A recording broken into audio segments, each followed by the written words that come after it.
we've come now to the stage where we're going to be glazing and a little bit of staining on our units. So effectively I dilute my glaze down. I don't like using all the glaze. A little bit of stain liquid.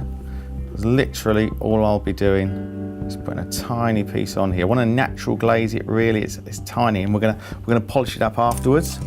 And we're just going to enhance it, little tiny bit of A1 just up in there in those little areas, warm up the interproximal areas. We've already colour checked this against our stump shade photo that the dentist has provided us with using the natural shade guide system, which is fantastic.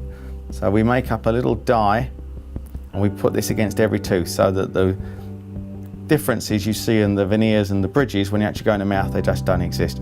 With staining, if you can see it, it's too much of it. It's as simple as that.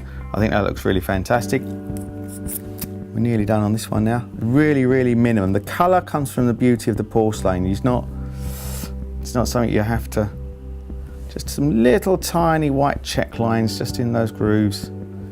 Literally, you can in-build it.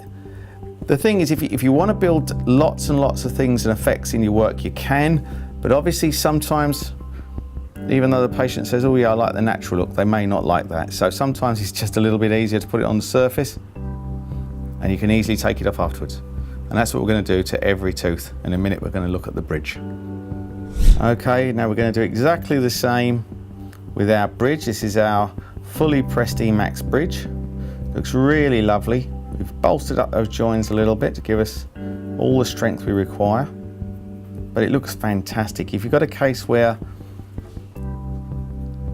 you need to keep everything the same, this is why Emax works so well, because it is a family of materials which are the same ceram. You can go on everything, right from metal to zirconia.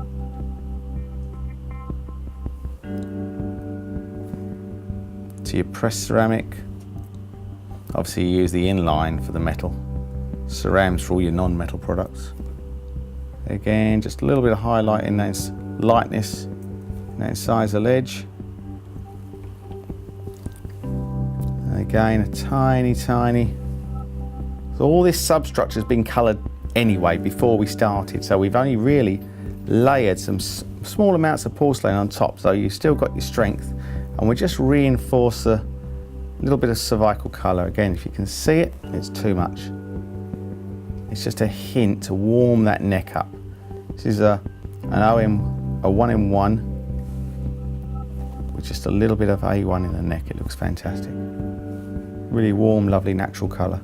And when you've polished, when we've done our glazing, we're going to polish these up and you'll see the beauty of these. When you actually polish them up, it looks fantastic. Really beautiful.